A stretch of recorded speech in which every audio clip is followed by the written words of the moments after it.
पति। कई औरतों की ख्वाहिश होती है कि वो सिर्फ अपने पति के साथ रहे, क्योंकि सास की झिक झिक किसे पसंद है। एकता की सास साथ नहीं रहती, सिर्फ पति और वो। लेकिन क्या है एकता की जिंदगी बिना सास के? देखिए। अरे एकता, क्या है रोज लेट उठती हो? कभी तो वक्त पर उठा करो। हाँ, लेकिन उठना क्यों है वक्त पर? 8 बजे तो उठ जाती हूँ मैं। देखो एकता, ये नहीं चलेगा। सुबह 6 बजे उठा करो। खाने में थोड़ी वैरायटी बनाओ और घर को साफ सुथरा रखो ना। अरे, जो मुंह में आ रहा है बोले जा रहे हो। क्या मेरा घर गंदा रहता है? कितना साफ रखती हूँ। खाने में भी हमेशा मैंने अच्छी चीजें बनाई हैं। और फिर ये 6 बजे उठने की जिद क्यों? देखो, मैं नहीं जानता, बस 7 बजे तक घर के मंदिर में दिया जल जाना चाहिए।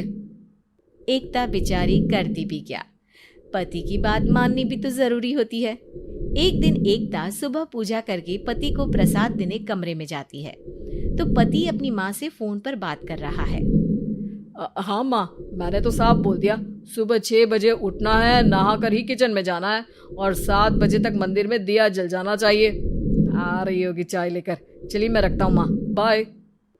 बेचारी एकता ने पति का ये रूप तो सोचा ही नहीं था। वो पति से कहती है, सुनिए, अब सारा काम हो चुका है घर पर, क्या करूं? मुझे कुछ देर के लिए मेरी सहेली सौम्या, उसके घर छोड़ दीजिए। अरे कैसी बात करती हो कि घर पर कुछ काम करने को नहीं है? होली आ रही है, बाजार से आलू ले आओ, पापड़ बनाओ, नमकीन बनाओ, दही बड़े बनाओ। सब कुछ आज ही बनाना है? अरे अब मन कर रहा है कि सहेली के घर जाऊं तो जाऊंगी ना मैं। आप नहीं ले जाएंगे तो कैब से चली जाऊंगी। अरे ये क्या बात होती है? चलो ले जाता हूँ तुम्हें, तैयार हो जाओ जल्दी से। कैब की धमकी तो ऐसे दे रही हो जैसे माँ ने दरवाजे में कैब खड़ी कर रखी हो विथ ड्राइवर। बढ़िया आई कैब वाली। हाय रे एकता की किस्मत। वो सोचती है कि सास साथ नहीं है, लेकिन पति के हाव भाव किसी अक्कड़ू सास से कम ही नहीं है। पति एकता को सहेली के घर छोड़कर कहता है, अच्छा सुनो, वक्त पर घर चली जाना और शाम को गर्मा गर्म पुलाव खाऊंगा मैं। बनाकर पहले ही मत रख देना, और हाँ, रायता भी बना लेना। हाँ जी हाँ, फिलहाल क्या मैं अंदर जा सकती हूँ? नाश्ता पेट भर करा दिया, दोपहर का खाना भी पैक कर दिया। पहले जो खाया है उसे तो पचा लो, दिन का खा लो, अभी से रात के खाने की चिंता में बाल न जल जाए कहीं। पति को एकता की बात पर गुस्सा तो बहुत आता है, लेकिन ऑफिस में देरी के कारण वो कुछ नहीं कहता। एकता सहेली के पास जाती है, जहां सास बहू बैठकर गप्पे लड़ा रही होती है। हाय सौम्या। नमस्ते आंटी जी। अरे वाह एकता बेटा, बड़े समय बाद देखी, कैसी हो? अच्छी हूँ आंटी जी। घर का सारा काम हो गया था, बोर हो रही थी, सोचा सौम्या से मिलती चलूं। हाँ बच्चों, तुम लोग बैठकर गप्पे लड़ाओ, मैं तुम लोगों के लिए नाश्ते पानी का इंतजाम करती हूँ। सास ये बोलकर किचन में चली जाती है। अरे एकता, कैसे आना हुआ? थोड़ी परेशान सी भी लग रही है, सब ठीक तो है ना?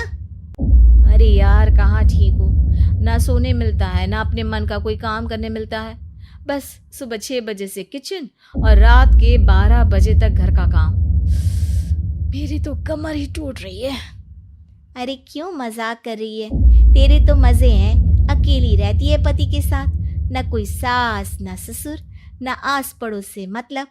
हम लोगों की सोच जॉइंट फैमिली है, कितनी परेशानी होती है। अरे रहने देना, वो तो दिख रहा है कि कितनी परेशान है तू। सास किचन का काम कर रही है और तू सहेली से गप्पे। ऐसा कहाँ होता है यार।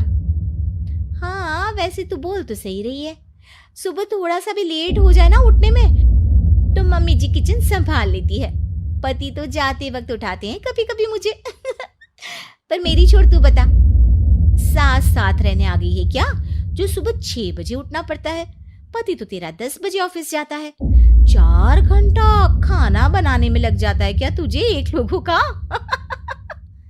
अरे रहने देना यार, मेरा तो पति ही सास से कम नहीं है। सारा दिन का ड्रामा, अरे बातें सुनाना, बोलियां बोलना, कोसना, क्या क्या नहीं आता है उसे। यार मैं तो हैरान होती हूँ कभी कभी कि ये सास की आत्मा तो नहीं आ जाती ना इसमें। अरे परेशान हो चुकी हूँ। इतना ही नहीं, वो तो अपनी माँ से मेरी चुगली भी करता है। समझ गई। मतलब तेरे पति की गाड़ी चल यहाँ रही है, लेकिन रिमोट तेरी सास के पास ही है। अरे अब जो समझ, रिमोट है या कंट्रोल है, बस मेरा तो मुश्किल हो रहा है यहाँ रहना। सोच रही हूँ 2-4 महीने के लिए मायके चली जाऊं। क्या करेगी? 2-4-10 महीने बाद तो आना ही है ना यहाँ पर। तो क्या करूं, तलाक दे दूं क्या? अरे ये कोई सोल्यूशन नहीं है। तू अपने पति को सुधार भी तो सकती है। कैसे सुधारूं? सौम्या उसके कान में कुछ कहती है, जिसे सुन एकता खुश हो जाती है। अगले रोज, हाय रे, मेरी तो टांगे ही नहीं चल रही है। हाय हाय हाय, बहुत दर्द हो रहा है भगवान। अरे क्या हुआ एकता? रुको, मैं माँ से पूछता हूँ। लेकिन पति जैसे ही माँ से बात करके एकता के पास आता है। क्या नौटंकी है ये? क्यों रो रही हो? अरे कोशिश करो ना उठने की। ये काम से बचने के लिए जो नाटक है ना, बंद कर दो, वरना माँ आ जाएगी यहाँ पर। एकता की तो मानो मन मुराद पूरी हो गई। अरे हाँ, तो बुला लो ना उन्हें, जल्दी से बुला लो। मैं 4-5 दिनों के लिए आराम करना चाहती हूँ। चल तो सकती नहीं हूँ, खाना पीना कैसे होगा? अब क्या था, सासू माँ आ जाती है एकता के घर। सासू माँ, मुझे ये हमेशा बताते हैं कि आप कितनी हार्ड वर्किंग है। बस अब अगले 15 दिनों तक मैं आपको देखूंगी और आपकी जैसी ही बनूंगी। ये बता रहे थे कि आप 5 बजे सुबह उठ जाती हैं और अरे बेटा, कुछ ज्यादा ही नहीं बता दिया तूने। अब नहीं माँ, मैं चाहता हूँ कि ये आपकी तरह तौर तरीके सीखे, जैसा आप मुझे बताती है ना। मैं तो हमेशा हॉस्टल में रहा, कभी देखा भी नहीं आपको, लेकिन मैं चाहता हूँ कि एकता पूरी आपकी कॉपी बने, घर गृहस्थी आप ही की तरह संभाले। हैं? तो अब माँ जी यही है, तो क्यों ना कल से शुरू। लेकिन अगले दिन सास 9 बजे सोकर उठती है। बेचारा बेटा बाहर से खाना मंगा कर खाता है। शाम को घर आता है तो सारा घर बिखरा रहता है। अरे माँ, ये घर इतना बिखरा क्यों है? अरे वो बेटा, आज वक्त ही नहीं मिला किचन से। सुबह का नाश्ता, दिन का खाना, अब रात को तो मेरा मन ही नहीं है कुछ बनाने का, तो बाहर से ही ले आ, या दिन का जो खाना बचा है ना वही खा लेना। ओ माँ, इससे अच्छा तो एकता कर रखती है। भले ही आराम आराम से काम करती है, लेकिन आज तक मुझे बासी खाना नहीं खिलाया। खुद तो तुम 9 बजे उठी हो, वो तो फिर भी 8 बजे उठती थी।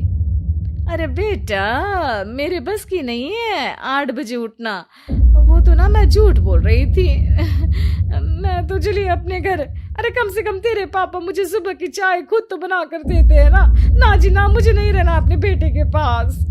ये बोलकर सासू माँ चली जाती है अपने घर और एकता की लाइफ फिर से सेट हो जाती है, बहुत अच्छी तरह।